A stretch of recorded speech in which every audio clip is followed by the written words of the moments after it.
Melbourne and Sydney on Friday night. You've gone the honest Swans. Yeah, I have. And I just want to I just touched on it a moment ago. Look at the assets that each team is bringing. If you want a deeper look at this, have a look at the Herald Sun website, Pure Footy. Daniel Horn broke this down beautifully during the week. So have a look at those numbers there, and you can see Simon Goodwin all year has talked about contest and defence without the footy. So there's 12 main areas, 4 components with the footy, 4 components without the footy, and you can get deeper information on that, as I just said. Clearance is pretty basic. That's just one component. You're either good at it or you're not. These two teams are very good. And post-clearance are 3 facets: forward 50, midfield, defensive 50. So you can see Melbourne, a 3 from 3 in contest, I should say, once it's in general play, and 3 out of 4 defensively. That is them. But offensively, they're broken.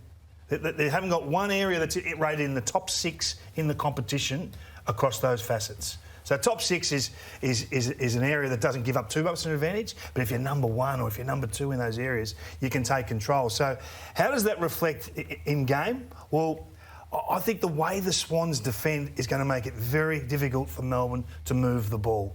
They are the honest Swans. It's like getting blood from a stone or blood from a swan, is what we want to say. I just want to show one bit of vision that highlights how they form so quickly in a defensive mindset. Now, most midfielders go head-to-head and they go their own way. Sydney going to the left of screen, they kick the ball and straight away they're saying, you've got him, you've got him. They're going into their forward line. I've never seen that before. This is when they played head-to-head back in round 12, I think it was. And then they play from there. They stay defensive side of their opponents. So even if they lose control of the ball here, Heaney says, I've got to go with Petrarca here. Now, most people would say, no, that'd be Mills. Wouldn't be Heaney. Heaney'd be charging forward and becoming a forward option or a scoring option. Then they create that little wall, that small wall there, 30 from goal, and say, good luck getting through us. Everything's about the way they defend. They don't give an inch. This is why they are so good with their pressure game and so good with their midfield intercepts, because they stop you with the pass. So now they force you into an area you don't want to go. Melbourne really don't want to switch the ball, but they give you no option.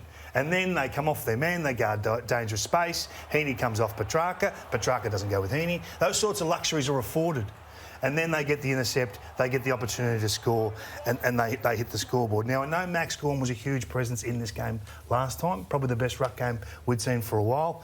Nearly 30 touches, 3 goals, 9 marks, most of those contested, because it was down the line long to Max. So I think Sydney's defensive game is underrated and undersold, but it will be if Sydney are to win this game, it will be what they do without the footy, not with it. They are so honest, it's frightening. So Melbourne really strong defensively as well. I can absolutely see this game being an arm wrestle. Is that how you think? I think it'll be a low-scoring arm wrestle. You think that'll be the case? Yeah, I think so. I think so. And both teams are really competent at contest, which we've just shown. Okay, so there's no great area of advantage at contest. Everyone just says, "Oh, Melbourne will be too tough for them." Not convinced that's the case, Robert. It's good lab work for 0 in there. Geelong and Collingwood.